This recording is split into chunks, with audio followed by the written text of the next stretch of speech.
दोस्तों, super CM विदेश में हैं, मुख्यमंत्री के हाथ बंधे हुए हैं, चाहकर भी वो कुछ कर नहीं पा रहे और आईएएस और आईपीएस लॉबी सरकार के सामने खड़ी हो गई है। दोस्तों, एक राज्य की डबल इंजन सरकार इस वक्त भयानक अभूतपूर्व संकट में है।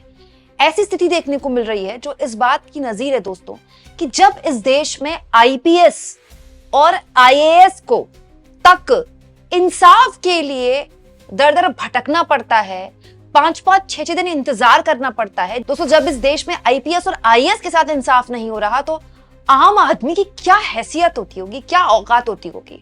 दोस्तों, हरियाणा की डबल इंजन सरकार में ऐसा बवाल मचा हुआ है कि अगर किसी और राज्य में हो रहा होता तो इसी पर हल्ला बोल होता, इसी पर दंगल होता और ब्लैक एंड व्हाइट में तो इसका ग्रे कर दिया गया होता। लेकिन क्योंकि मामला बीजेपी का है इसलिए सब जगह नीलबट्टा सन्नाटा, शांति है। दोस्तों, हरियाणा के आईपीएस अधिकारी और एडीजी वाई पूरन कुमार की आत्महत्या केस में इस वक्त हरियाणा सरकार अभूतपूर्व संकट में इसीलिए गुजर गई है क्योंकि आईएएस और आईपीएस जो लॉबी है वो परिवार के साथ खड़ी हो गई है। आधिकारिक तौर पर बयान जारी करके न केवल उन्होंने समर्थन दे दिया है बल्कि अब आईपीएस और आईएएस लॉबी कह रही है कि भाई परिवार को न्याय मिलना चाहिए। स्थितियां यहां तक आ गई हैं कि वो परिवार जिन्होंने अपने एक आईपीएस बेटे को खोया और जिनकी बहू आईएएस है, तो पूरन कुमार की जो पत्नी है वो खुद आईएएस है, वो कह रहे हैं कि किससे पूछकर उनके पति का पार्थिव शरीर पोस्टमार्टम के लिए शिफ्ट कर दिया गया। किसकी इतनी हिम्मत हो गई। हुआ ये दोस्तों कि इस पूरे मसले को लेकर जो पूरा परिवार है पूरन कुमार का, वो लगातार पोस्टमार्टम नहीं कर रहा था। पार्थिव शरीर वैसे का वैसा ही रखा गया था।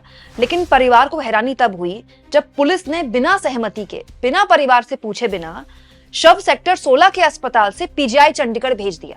इस पर जो परिवार था वो आग बबूला हो गया कि किससे पूछकर। नियम ये कहता है दोस्तों कि किसी का भी पार्थिव शरीर अगर पुलिस को पोस्टमार्टम के लिए ले जाना है, शिफ्ट कराना है, परिवार की सहमति के बिना हो ही नहीं सकता। यहां परिवार वाले कह रहे हैं कि किससे पूछकर आपने पोस्टमार्टम के लिए शव को, पार्थिव शरीर को शिफ्ट कर दिया। और तो और हद तो तब हो गई है दोस्तों जब इस पूरे मसले पर आईपीएस एसोसिएशन और आईएएस एसोसिएशन ने भी साफ तौर पर इंसाफ की मांग कर डाली है। दोस्तों, जैसा कि मैंने आपको बताया, खुद पूरन कुमार जिन्होंने आत्महत्या की वो खुद आईपीएस थे, तो इस मामले में आईपीएस एसोसिएशन ने आधिकारिक तौर पर बयान दिया है। ये देखिए दोस्तों, हरियाणा कैडर के आईपीएस ऑफिसर्स जो हैं इस पूरे मसले को लेकर साफ तौर पर अपनी एक तरह से एक एकता दिखा रहे हैं और वो ये कह रहे हैं कि पूरन कुमार के असामान्य निधन पर हम गहरा शोक व्यक्त करते हैं और इस पूरे मामले में जरूर जल्दी से जल्दी एक्शन होना चाहिए, परिवार वालों को इंसाफ मिलना चाहिए। मतलब जो आईपीएस कैडर है हरियाणा का वो परिवार के साथ खड़ा हो गया है। दूसरी ओर दोस्तों, जो आईएएस कैडर है हरियाणा का वो भी परिवार के साथ खड़ा हो गया है। ये देखिए दोस्तों, आईएएस एसोसिएशन ने भी परिवार के साथ खड़े होकर न्याय की मांग कर दी है। दोस्तों, पूरन कुमार की जो पत्नी है अमनीत कौर, वो खुद आईएएस है। दोस्तों, हरियाणा आईएएस ऑफिसर्स एसोसिएशन ने सरकार से न्याय की गुहार लगा दी है। अब बताइए, आईएएस कह रहे हैं, आईएएस की एसोसिएशन कह रही है हम परिवार के साथ खड़े हैं और इस शोक की घड़ी में परिवार वालों को न्याय मिलना चाहिए। आईपीएस एसोसिएशन कह रही है परिवार वालों को न्याय मिलना चाहिए। अब सरकार क्या कर रही है ये भी आपको दिखा देती हूँ। दोस्तों, पूरन कुमार ने अपने आत्महत्या से पहले जो कई पन्नों का नोट लिखा था उसमें 13 अधिकारियों पर बेहद गंभीर आरोप लगाए थे और उनमें जो सबसे ज्यादा गंभीर आरोप थे दोस्तों वो थे डीजीपी शत्रुजीत सिंह पर। दोस्तों, डीजीपी के खिलाफ इतने गंभीर आरोप थे लेकिन उसके बावजूद भी अब तक उनके खिलाफ कोई एक्शन नहीं हुआ है। एक्शन के नाम पर सरकार ने क्या किया है ये भी आपको दिखा देती हूँ। दोस्तों, सरकार ने इस पूरे मामले में एसआईटी गठित की है। दोस्तों, इसके अलावा रोहतक के एसपी को हटा दिया गया है, वेटिंग में डाला गया, उनका ट्रांसफर किया गया है, उनको सस्पेंड नहीं किया, ट्रांसफर किया गया केवल एक अधिकारी को, वो भी एसपी लेवल के अधिकारी को। जबकि अपने सुसाइड नोट में पूरन सिंह ने बकायदा नाम लिखकर बड़े बड़े अधिकारियों को, डीजीपी लेवल के अधिकारियों से लेकर मुख्य सचिव लेवल के अधिकारियों, सबके नाम लिखे थे और उन्होंने कहा था कि ये लोग मेरे लिए दोषी हैं और उन्होंने ये भी बताया था कि कैसे उनके खिलाफ, मतलब उनको जातिगत भेदभाव का सामना करना पड़ा क्योंकि पूरन सिंह जो है वो एक दलित समाज से आते थे। और दोस्तों, अब स्थितियां ये आ गई है कि क्योंकि सुपर सीएम विदेश में है तो बीजेपी की समझ ही नहीं आ रहा कि करे तो करे क्या। वरिष्ठ पत्रकार आदेश रावल है दोस्तों, उन्होंने इस पूरी स्थिति में सारी जानकारी आसान भाषा में लिखी है। हरियाणा के सुपर सीएम विदेश में है, एक दलित अफसर के मृत शरीर को मोक्ष नहीं मिल रहा, तत्कालीन मुख्यमंत्री पीड़ित परिवार को इंसाफ दिलाना चाहते हैं, लेकिन उनके हाथ बंधे हुए हैं। आईपीएस अफसरों का एक बड़ा तबका डीजीपी के खिलाफ कार्रवाई चाहता है, लेकिन ऐसे अभिमन्यु की तलाश है जो चक्रव्यूह को तोड़ दे। आईपीएस एसोसिएशन चाहता है कि इस मामले में एक्शन हो, क्योंकि खुद आईपीएस थे पूरन कुमार। एक आईपीएस अपने साथ ऐसे भेदभाव से पहले पूरे भेदभाव की कहानी लिखते हैं, अधिकारियों के नाम लिखते हैं और 5 दिन तक उन पर कोई एक्शन नहीं हो पाता, तो आईपीएस एसोसिएशन को तो बुरा लगेगा ही। लेकिन हैरानी इस बात की है दोस्तों कि सुपर सीएम विदेश में। सुपर सीएम कौन? हरियाणा के सुपर सीएम दोस्तों है मनोहर लाल खट्टर। उनको भले ही मोदी जी ने दिल्ली बुलाकर मंत्री बना दिया हो, लेकिन हरियाणा में सारा कामकाज वही देखते हैं। अब हरियाणा में क्या हो रहा है? चर्चा यह है कि सुपर सीएम विदेश में है तो कोई फैसला लेने वाला है नहीं। जो मुख्यमंत्री हैं सैनी साहब, जिनके नाम पर हरियाणा में बीजेपी ने वोट मांगे और हरियाणा में उसकी सरकार भी बन गई, सैनी साहब चाहते हैं कि इस पूरे मामले में न्याय हो। लेकिन न्याय कैसे होगा? न्याय तो तब होगा ना जब आपको बड़े से छोटे अधिकारी जिनका जिनका नाम लिया है सब पर एक्शन लेना पड़ेगा। लेकिन वो हो कैसे सकता है, क्योंकि सुपर सीएम तो विदेश में है।